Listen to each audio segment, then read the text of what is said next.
Então, na aula de hoje, a gente vai lidar com problemas que têm restrições. E aí a gente recai finalmente na maioria dos problemas aí de otimização estrutural. De problemas mais práticos. Então, a aplicação que a gente até vai fazendo um trabalho lá vai envolver otimização de treliças. Tá? Então, como a gente já comentou, a gente já viu algumas aulas atrás, a otimização de treliças ela vai ter um problema bem simples, que seria a otimização size aqui, que seria a otimização somente da área de cada barra das treliças, que recai num problema lá convexo, linear, etc. A gente não precisaria de algoritmos heurísticos para resolver. Até o problema mais complicadão é que a gente vai ter lá variáveis de size, forma e topologia. Ou seja, a gente consegue escolher a área de cada barra, movimentar alguns nós da estrutura e eventualmente deletar barras e nós. Tá? Então a gente vai do mais simples possível, que em otimização estrutural, até um problema bem legal.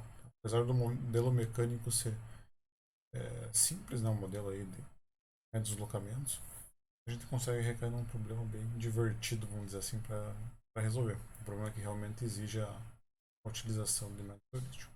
Isso sem contar que você pode colocar a posição dos nós aqui com variáveis contínuas e a área das barras vindo aí no perfil do fabricante. Aí o problema se torna realmente bem difícil de resolver se não for utilizando métodos heurísticos. Tá? Então vamos lidar com esse tipo de problema no segundo projeto para testar aí ou aprender a resolver problemas bem legais com algoritmos heurísticos. Então a formulação geral do problema que nós vimos no começo do trimestre seria isso aqui. Que é minimizar, tem que encontrar um vetor x estrela que minimiza uma função objetivo e sujeito a restrições. Tá? Aqui em problemas de engenharia, normalmente a gente vai ter restrições de caixa, que é o que a gente sabe lidar, que é o limite das variáveis, e restrições de desigualdade. Tá? Essas restrições de desigualdade a gente não aprendeu a lidar ainda. Vamos dizer, a novidade aí da aula de hoje. Tá? Então, até agora, o que a gente sabe resolver é esse tipo de problema, onde só tem restrições de caixa. E a gente quer resolver, logicamente, problemas com restrições de desigualdade, para a gente poder incluir lá problemas de estruturas, com restrições de tensão, deslocamento, flambagem, etc. Então, é isso que a gente vai fazer na aula de hoje.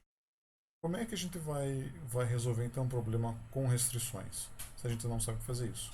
A gente só sabe resolver um problema sem restrições. Então, o que a gente vai fazer é pegar um problema com restrições e transformar ele num problema sem restrições.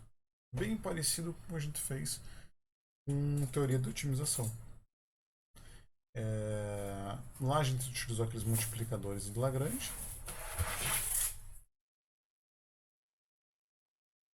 E aqui a gente vai usar uma estratégia similar. Tá? Em vez de utilizar os multiplicadores de Lagrange, que a gente precisa de informação e condições matemáticas da função, a gente vai utilizar um termo de penalização. Tá? Então, ao invés da gente resolver o problema com a restrição separada, a gente inclui as restrições da função objetiva, a gente soma elas com o auxílio dessa função de penalização, e ao invés de minimizar a função f, nossa função objetiva original, a gente minimiza agora essa função j. Então essa função j é uma função composta pela função objetiva original, mais esse termo de penalização está relacionado aí com as restrições do problema. Então qual que é a ideia de um termo de penalização? Como o nome diz, a gente vai penalizar aqueles pontos no domínio que não respeitem as nossas restrições. Então, basicamente, uma cara bem simples de função de penalização é essa aqui. Tá? Como é que a gente pode construir? A gente vai fazer um somatório nas m restrições. Então, esse mzinho, se nós voltarmos no slide anterior, é o número de restrições que nós temos. Então, para cada restrição, o que eu vou fazer? Eu vou pegar o valor máximo entre 0 e g. Tá? Notem, para uma restrição ser satisfeita, ela tem que ter o seu g menor do que 0. Tá? Então, a restrição está ok, o GI tem que ser menor do que zero. Se o GI é menor que zero, ele é negativo. Tá? Então, se a restrição é satisfeita, a gente pega nesse somatório para essa restrição e escolhe zero, ou seja, não penaliza nada. Ora, se a restrição não é satisfeita, o G é maior do que zero. Então, se eu comparar um número maior do que zero com zero, o máximo entre eles é esse número maior do que zero. Então, nessa situação que a restrição não é satisfeita, vai aparecer um valor positivo aqui que vai surgir desse máximo. Então, o que eu vou fazer? Eu vou somar a violação de todas as restrições, que seria o quanto o G não está sendo obedecido em cada uma delas, através do seu operador somatório em máximo. E a resultante desses caras todos, eu multiplico por uma constante de penalização P1.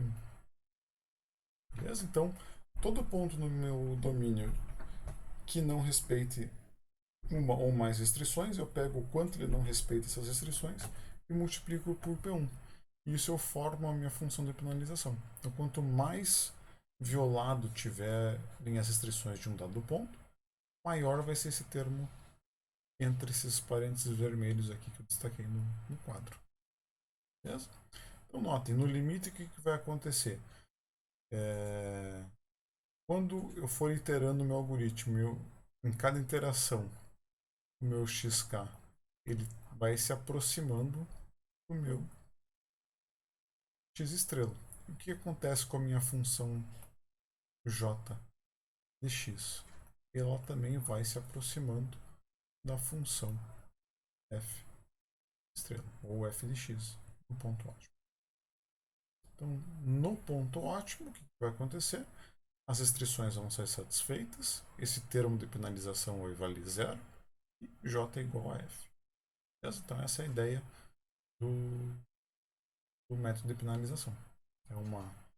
Ele tenta fazer aí uma cópia dos multiplicadores de Lagrange, sem o formalismo por trás envolvido nesses multiplicadores. Qual que é o grande grilo aqui? Setar esse desgraçadinho desse coeficiente de penalização. Beleza? Então, vamos ter várias situações para ele.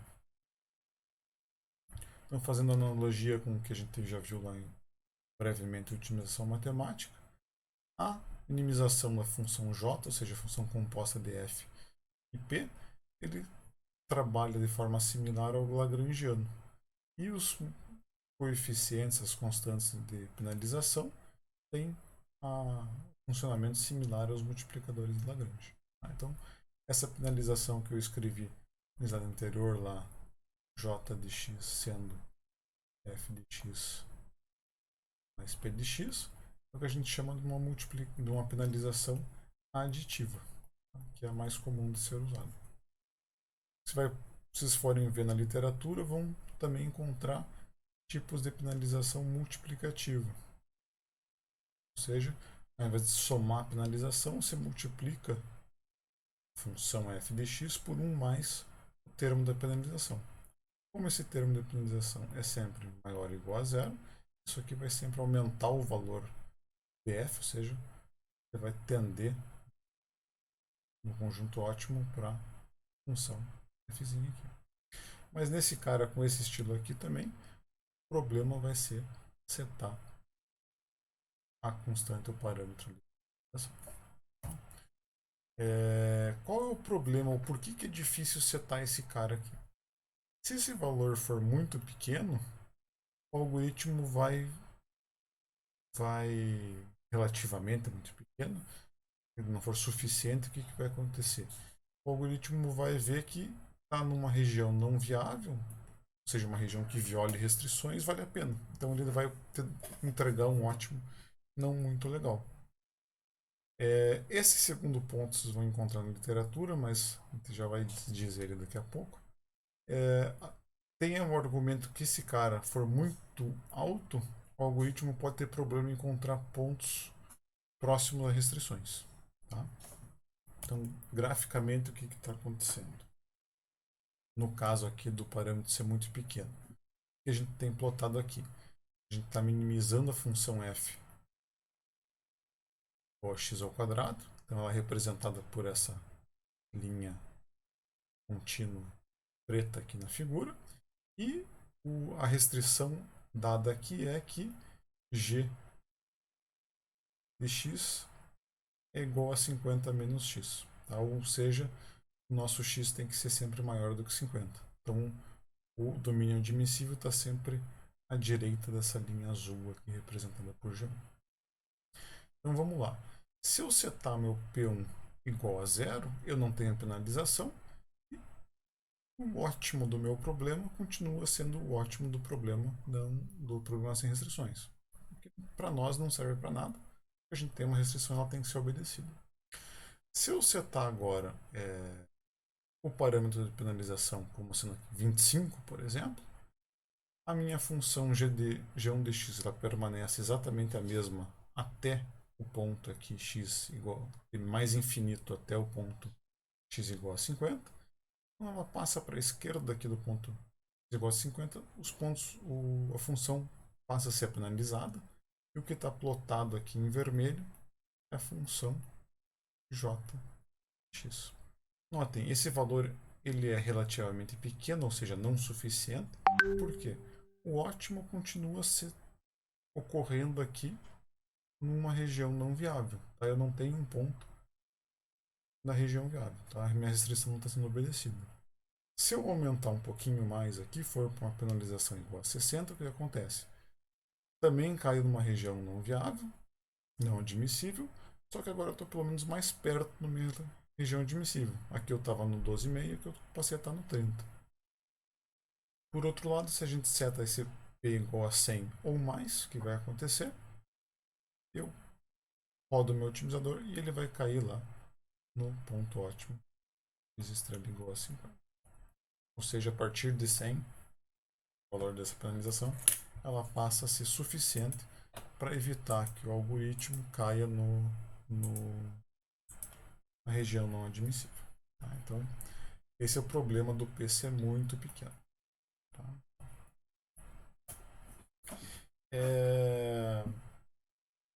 Então, essa questão aqui do P ser muito alto motivou o pessoal na literatura tentar desenvolver outras alternativas à penalização. Tá?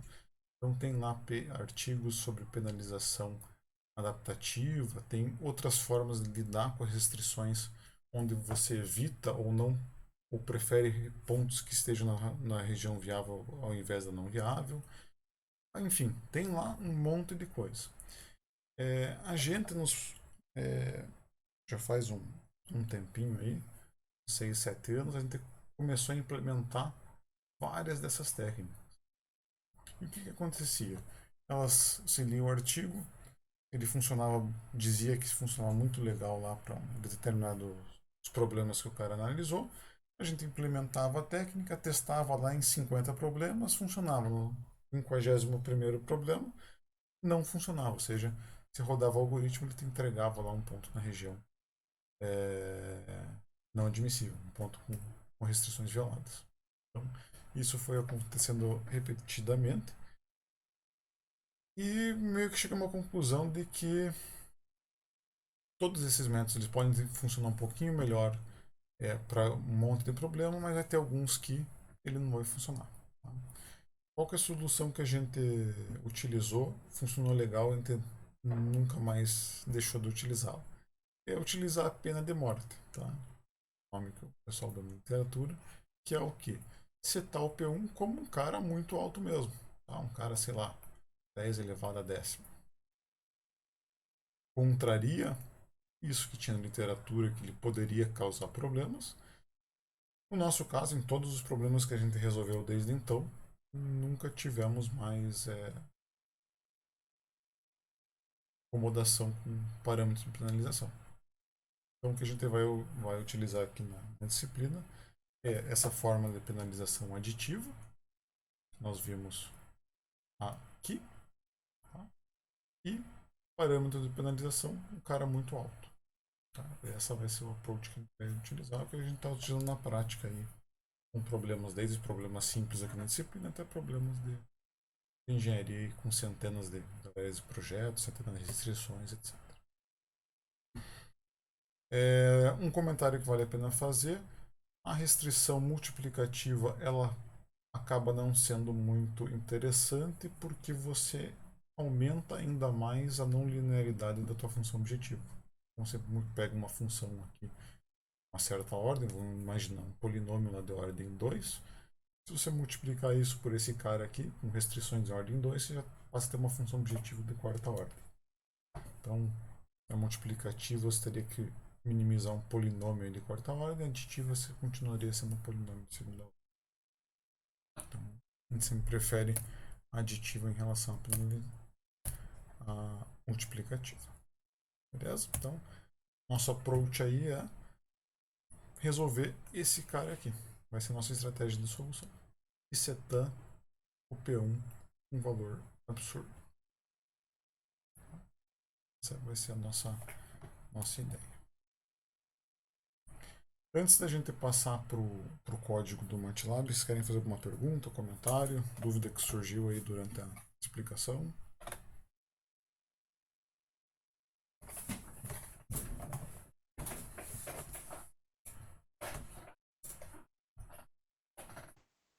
Professor, Pode falar. no caso aí os parâmetros, essa forma aí com restrições, né? A gente pode aplicar ela, no caso a gente vai usar mais algoritmos baseados em partículas e a partir daí implementar essas restrições de desigualdade. Exatamente. Essa vai ser a ideia. Serve para qualquer tipo de algoritmo, seja de partícula, ou simultaneous annealing, evolutivo, qualquer heurístico, mas aqui a gente vai, a princípio, vai utilizar o swarm lá. Beleza, porque quando o senhor falou aí que o ponto ele seria penalizado, eu imaginei lá, então se é vários pontos no domínio, então deve ser alguma coisa como partícula. Isso. Pode ser uma busca que vai com uma partícula andando tipo do simultaneous annealing. Só não vai fazer aqui porque não, não vale a pena, não funciona muito bem. Simultaneous annealing, né? Mas se fosse o caso, poderia ser utilizado também. Beleza, beleza.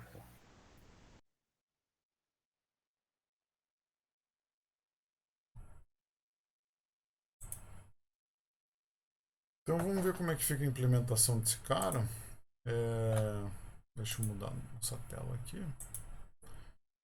A gente vai ver que a implementação é extremamente simples. Tá? Então, outra característica desejável aí desse tipo de coisa, uma vez que você já tem até o algoritmo heurístico funcionando. Né? Então aqui, bem na linha do que o Roberto perguntou, vamos utilizar, por exemplo, o nosso algoritmo de SOAR. A pergunta é, onde que a gente vai enfiar no nosso código essa questão da penalização? Tá? Então, se a gente vê aqui, um lugar que fica bem prático de fazer isso é dentro da função objetivo, dentro do fitness. Então, lá dentro da função fitness, a gente vai incluir essa questão da penalização. Então, o código que vocês tinham até a aula passada, dentro do for aqui, que ele avalia a função objetivo para cada indivíduo da população e guarda dentro do vetor fit, o que vocês faziam? Simplesmente chamavam o FOBJ com a informação aqui do indivíduo I e esse F colocavam dentro do fit. Agora vai ser a gigantesca implementação necessária para lidar com restrições. Vai simplesmente fazer o quê? Você continua avaliando o F, ou seja, para formar a função J aqui, a gente chama a função FBJ para avaliar a F, só que agora a gente precisa também avaliar P de X. Tá? Então, para fazer isso, a gente precisa criar uma rotininha adicional, que aqui no código de vocês eu chamei de constraints. Tá? Nessa função constraints vão estar as funções de restrição do problema. Beleza? Então, eu vou fazer para o indivíduo I aqui da população, eu vou chamar a função constraints e ele vai me voltar o valor de Gzinho. Aí, então, o que eu faço aqui? Para construir o vetor, a função p de x, eu multiplico o parâmetro de penalização, que está entrando aqui com uma variável global, que você já deve ter definido lá no início do código, vezes a soma, que está representando esse cara aqui, do máximo entre 0 e as entradas do vetor g. As entradas do vetor g são todos os Gs aqui das restrições. Beleza? Então, basicamente o que você vai fazer é colocar essas duas linhas do código e somar o P ali na função objetivo. Então, o nosso fit aqui seria análogo, é o nosso J do slide, é a soma de F com P. Então, como é que a gente organiza essa função aqui, essa rotina do constraints? Vamos lá nela. Ela vai ter que entrar o valor de x e retornar o valor de g. Seria o valor de cada restrição avaliada no ponto x. Então, para fazer isso, deixa eu passar para o próximo slide. Vamos fazer isso utilizando aqui o nosso probleminha básico da viga.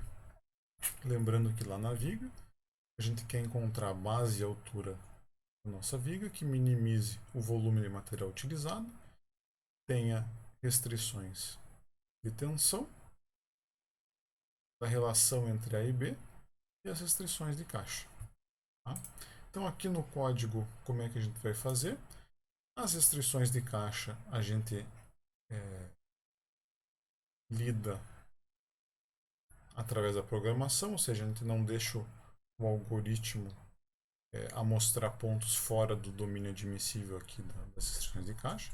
Então, elas não precisam necessariamente entrar aqui no constraints. A gente precisa colocar nos constraints são esses dois caras aqui de cima. Tá? Então, se a gente olhar aqui para o código do MATLAB, o que a gente vai ter? Só deixa eu ver se estou enxergando tudo aqui. Tá. Olhando para o código do MATLAB, o que a gente vai ter? Vai precisar lá para escrever a equação G1 o Q, o L e a tensão admissível. Então, a gente tem o Q, o L e a tensão admissível. E precisamos colocar dentro dessa equação o A e o B. Tá? Então, o A ou B a gente definiu como a variável, a primeira entrada do vetor x, e a altura vai ser a segunda entrada do vetor x. Beleza?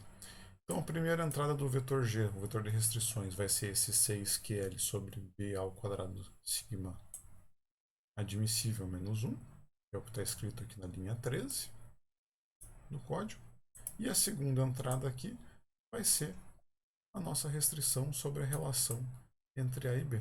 Então vai ficar lá x2 sobre 4x1, que é o que o A e o B são, menos 1. Beleza? Então você vai sempre colocar o que está aqui entre o sinal de igual e o sinal de menor ou igual. Vai formar ali cada linha do teu vetor x. A construção dele também é bem simples. Beleza? Então, feito isso, se eu rodar em um código, cada vez que ele chamar o fitness, para cada elemento da indivíduo da população, ele vai avaliar a função objetivo, avaliar G, com a informação de G ele constrói P, tem aqui o J. Então, a implementação é bem tranquilona. Basta agora a gente rodar o código e começar a ter os resultados. Então, está funcionando aqui.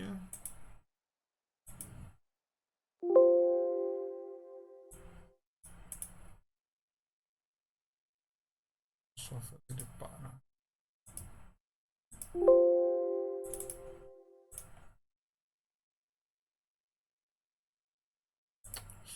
Scoring 7.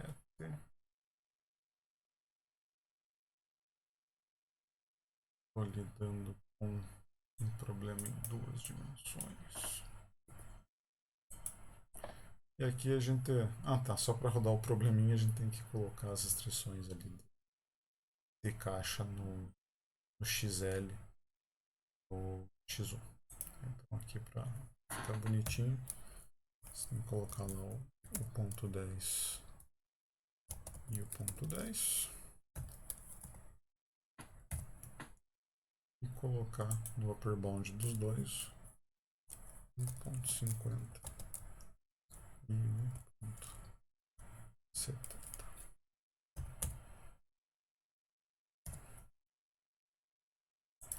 Esse CB a gente vai ver na sequência aqui, tá? Princípio Deve funcionar.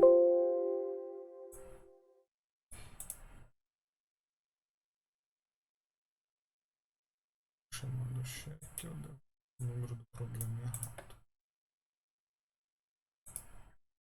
Word, problema, concept. O problema é 8.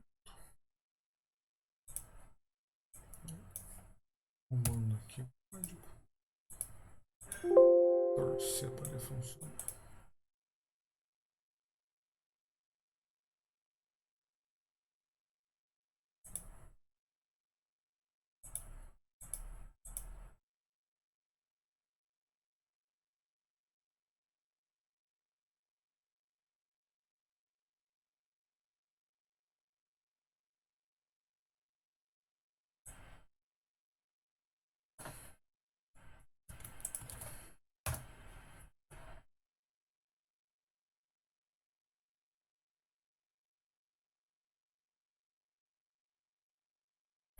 Tá, o pergunta foi definido.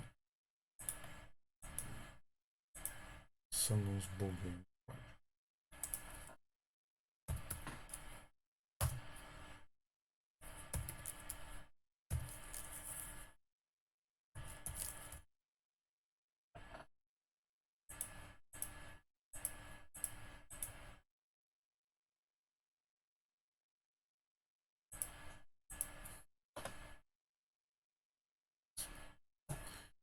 Então,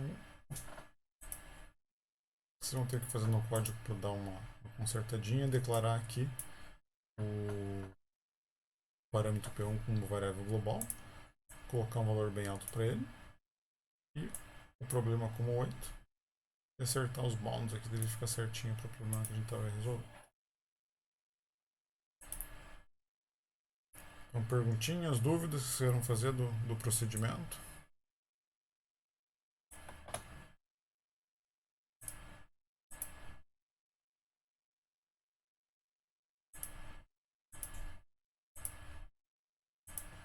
Por enquanto não, professor.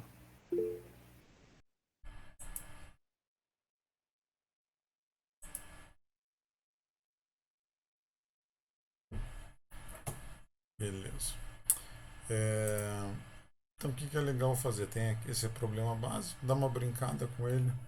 Por exemplo, você pode tentar incluir as restrições de caixa como restrições lá dentro do constraint para treinar como é que faz isso. Na prática não faz sentido fazer isso, mas para dar uma treinada na utilização do código. E daí para frente é legal arranjar uns problemas mais desafiadores para serem resolvidos. Deixa eu pegar uma dissertação aqui que tem uns probleminhas bem legais aí para resolver. Deixa eu colocar aqui até no Moodle o link para ela.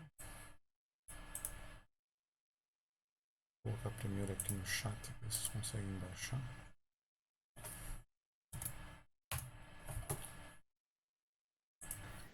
Professor, Pode falar. eu tenho uma dúvida. Por exemplo, a gente está fazendo a cadeira de análise não linear, né? Uhum. Então vamos imaginar, por exemplo, um problema em que a gente tem uma não linearidade geométrica. Vamos Uhum. supor que a gente tem, por exemplo, uma treliça de von Mises, certo? E a gente Certo. deseja, por exemplo, achar o ponto naquela treliça em que o equilíbrio ele vai deixar de ser estável para instável. Teria como, assim, o senhor acha, porque o funcional de energia, né? A gente encontra o equilíbrio quando ele é zero, né? Ou seja, ele é mínimo.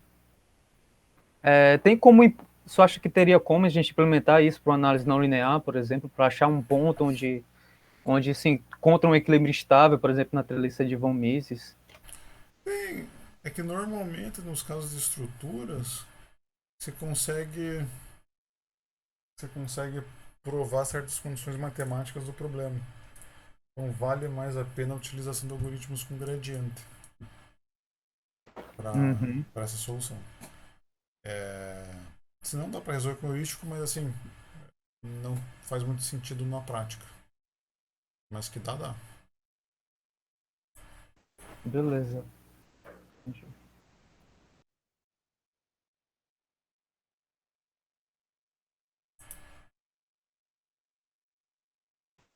Porque se eu não me engano, acho que o funcional de energia ele é convexo, né? É uma função Isso, aham. convexa. Você consegue sempre provar que a convexidade do problema. Mas daí,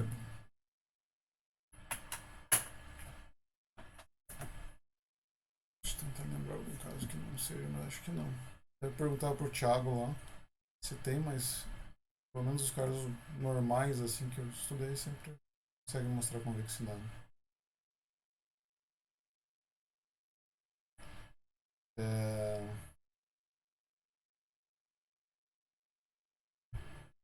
não, de fato não faria sentido utilizar o heurístico. Beleza. É porque eu pensei em minimizar a função, tem funcional e tem um mínimo, aí eu usar algum método heurístico para aproveitar lá para explorar o algoritmo lá de. Ah, tá. Eu não, você sempre usar gradiente. Newton, algo do gênero, assim. Tem problemas por esse lado de métodos numéricos, a gente estuda basicamente isso, né? Que é a minimização de energia, é, minimização de funcionais. E no caso, o funcional da energia potencial total é sempre convexo, então a gente consegue minimizar ele, seja analiticamente, né? Pela formulação que a gente vai ver lá, ou quando a gente cai em problemas mais divertidos, assim como problemas que tenham problema de contato unilateral, aí você consegue otimizar, utilizar a otimização com restrições para resolver o problema.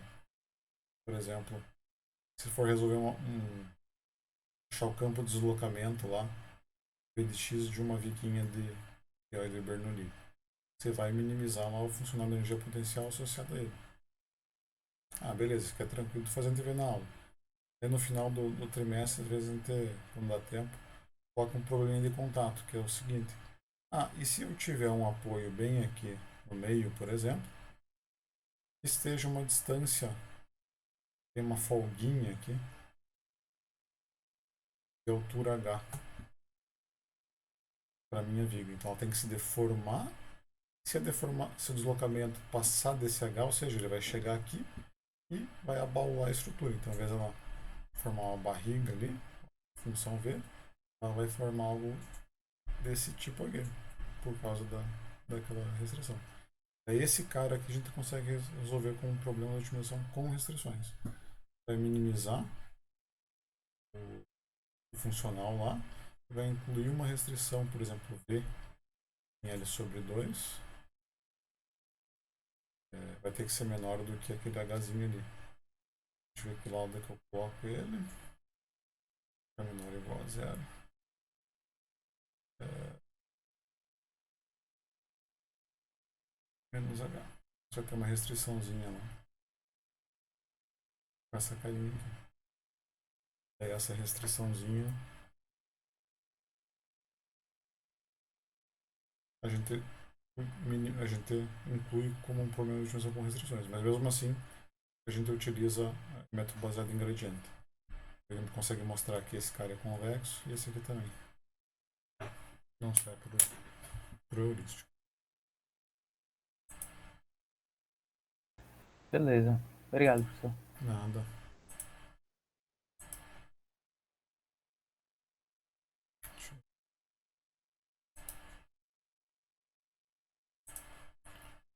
É,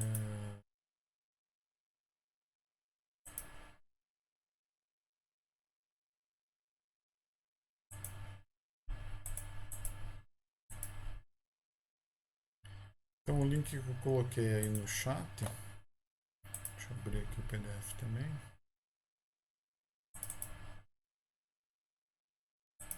É de uma dissertação de um aluno de mestrado que defendeu meses atrás. O tema aqui não tópico mais avançado aí não não, vocês não precisam estudar ele. O que é legal ali, deixa eu mudar aqui.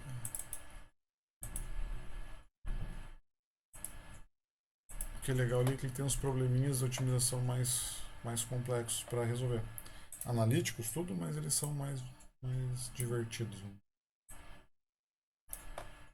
Então, se olharem nesse PDF, vocês vão ver uns problemas bem marrentinhos. Deixa eu ver aqui apenas. Esse aqui é tranquilo. Aqui é a função egg modificada, por exemplo. O que você vai estar fazendo lá no. Vai ter que fazer problema de otimização. É minimizar essa função f aqui, sujeita essa restrição multilocal aqui. Então, o espaço admissível do problema é totalmente descontínuo. Então, isso aqui com um algoritmo baseado em gradientes, você não tem nem como começar a resolver. Então, aqui é legal utilizando heurísticos também. O legal desse problema é que você consegue colocar lá em duas linhas do MATLAB e é um problema bem difícil, então conseguem testar aí a capacidade do algoritmo de vocês de resolver. Então, como esse, tem vários outros. Esse aqui também é legal, você tem lá vários. Domínio admissível é bem desconexo. Em regiões, ilhas aqui admissíveis, cercadas por regiões não admissíveis, toda essa região em branco. E, para ser mais lazarento ainda o problema, o ponto ótimo está num pontinho lá no meio de uma região não admissível. Bem difícil, vamos dizer assim, de encontrar o ótimo do problema. Então é legal vocês pegarem esse código e testarem em dois desses probleminhas aqui também. Tá? Então a ideia do projeto final, segundo o projeto aqui da disciplina, é o quê? Vocês pegarem um algoritmo heurístico, não seja um desses que a gente tem utilizado, então vão para a literatura, pegam algum que vocês achem legal, que obviamente já tem um código implementado em MATLAB. Vocês implementam esse approach para lidar com as restrições e resolvem aqui os dois problemas dessa dissertação e um problema de treliça que a gente vai ver na sequência. Então daí o probleminha de treliça, daí já fica mais com cara de engenharia, seria esse aqui. Então, na próxima aula a gente pode ver mais em detalhe, mas basicamente você tem que otimizar essa estrutura aqui. Tá? Então, para otimizar ela, vocês vão poder modificar a posição horizontal dos nós. Então, cada nó ele pode se mover para a direita ou para a esquerda. Esse movimento é sempre espelhado com o nó correspondente que está ao lado dele. Então, por exemplo, se moveu 20 centímetros aqui para a esquerda, 10 se move 20 centímetros. Desculpa, se moveu 20 centímetros para a direita, 10 se move 20 centímetros para a esquerda. Sempre fica simétrico em relação a uma linha vertical imaginária que passa bem no cruzamento entre essas barras. E, logicamente, a seção transversal de cada barra dessa também é uma variável do projeto. Esses vão ter como estado limite último tanto a tensão admissível quanto a flambagem local. Daí, isso eu vou passar para vocês depois do código lá de treliça. Vocês implementam também a verificação de flambagem local no código. Então aí vocês vão resolver em duas versões, seja uma versão contínua, ou seja, as variáveis de projeto são todas contínuas, outra versão é discreta, que é tanto as áreas como as áreas daí da seção transversal de cada barra vão vir de uma lista aí disponível. Mas vamos ter mais detalhes na sequência, não vale a pena aprofundar muito agora.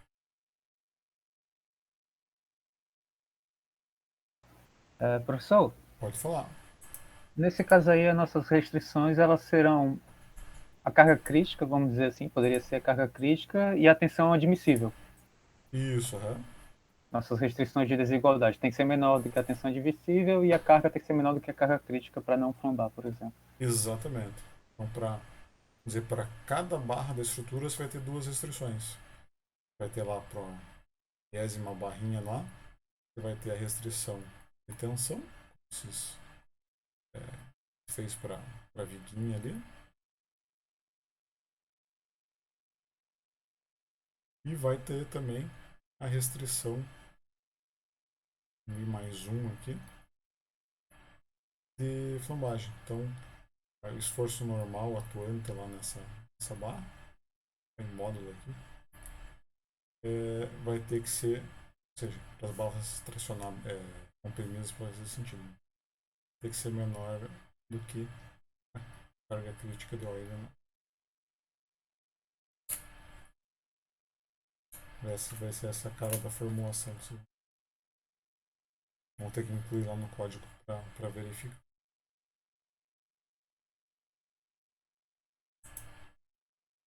Então, para o nosso caso, como é heurístico, isso aí fica bem simples, não precisa de derivada nada. Vocês vão, por exemplo, deixa eu voltar aqui para a parte do MATLAB.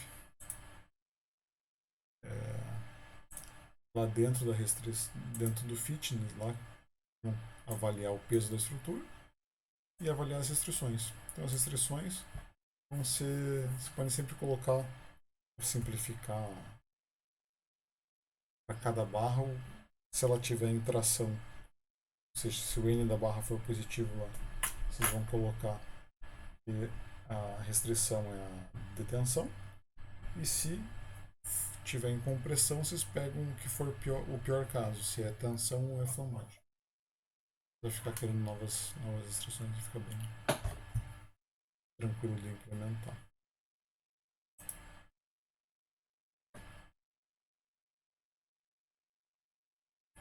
Aqui eu só coloquei a versão anterior desse projeto, ele tinha tensão admissível diferente para tração e compressão.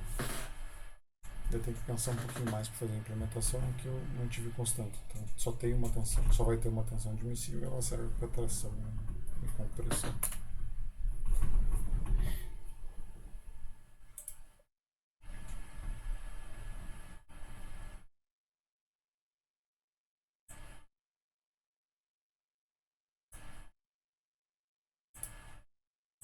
Perguntinhas, dúvidas, pessoal?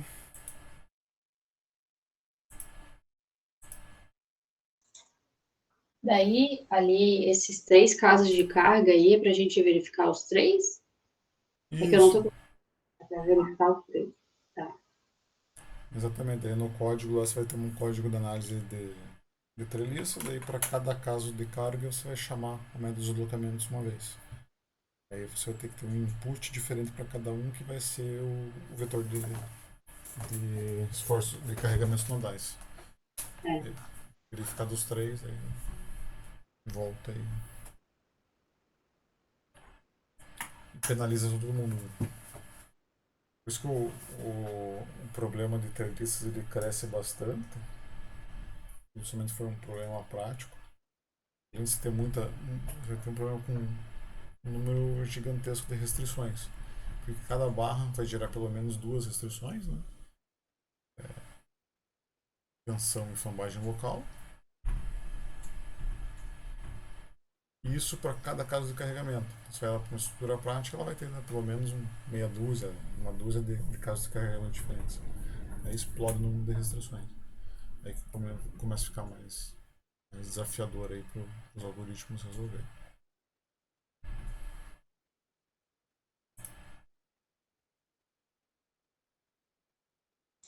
Esse PDF já está no Moodle? Da treliça? É. Eu acho que não. Vou melhorar só o texto dele um pouquinho para incluir lá umas 2 funções daquela dissertação. E daí coloco a versão oficial, vamos dizer, trabalho lá. Ah, tu aumentou o trabalho agora. Não, é que antes tinham vários trabalhos. Esse aqui era um deles. Eu diminui bastante, na verdade. Ah, então tá bom.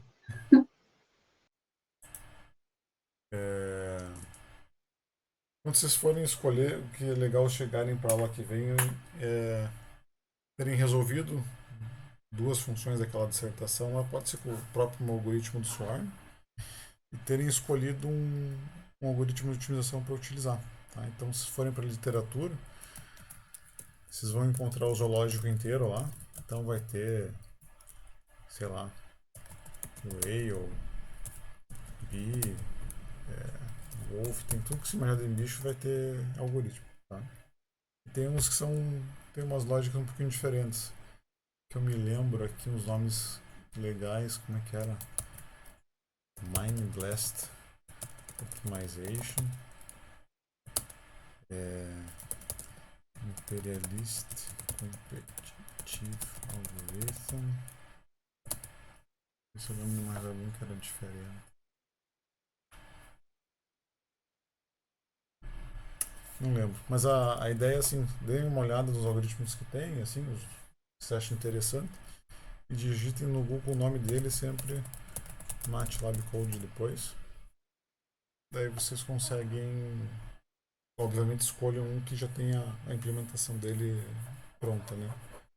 Vocês não precisarem implementar. A ideia é vocês entenderem ele e colocarem em tratamento de restrições. Dessa forma que a gente viu na sala. Então, para a aula que vem é legal vocês terem escolhido o algoritmo, visto lá que ele tem o código que vocês conseguiram mexer, e resolvido aí um ou dois probleminhas daquela dissertação utilizando o nosso código do Swarm, que seja já o suficiente. Da aula que vem a gente começa a detalhar melhor essa parte da treliça e aprender a lidar também com variáveis discretas, que a gente não viu ainda. Que daí a gente fica com a teoria necessária para resolver esse problema da treliça.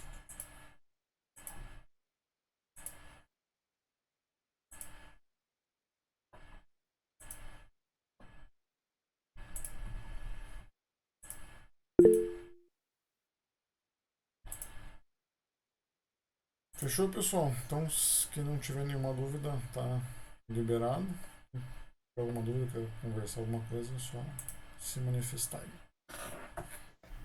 Professor, Pode falar. o senhor teria como compartilhar o material que o senhor tem didático mesmo, de aula que o senhor tem de métodos numéricos com a gente? Porque eu acho que vai ajudar um pouco nas outras disciplinas. Você já tinha me pedido isso? Ou foi outra pessoa Sim, que pediu? sim, na prova. Ah, eu esqueci. É... A apostila, se diz? Será? Se o senhor tiver alguma apostila, ou nota de aula, ou apresentação, eu acho que eu fico grato. Os vídeos já são muito bons, né? Os vídeos que você tem lá no Ah, YouTube é já são. verdade, você comentou disso mesmo. Tá. Eu tento organizar aqui e deixar. Eu... Se eu quiser compartilhar com Gmail, no Google Drive. acho que vai ser o mais simples mesmo. Crio uma pasta lá e. E eu deixo aqui meu e-mail com o senhor compartilha. Ah, pode ser. Peraí, aí. Viu?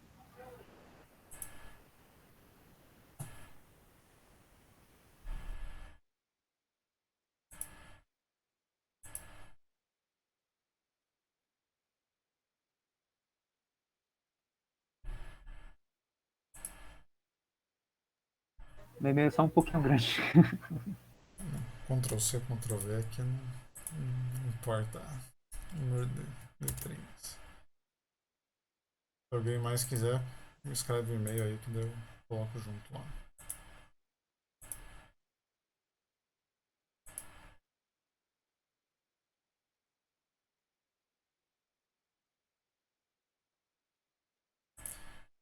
Deixa eu ver se no Moodle eu não consigo adicionar você numa outra sala.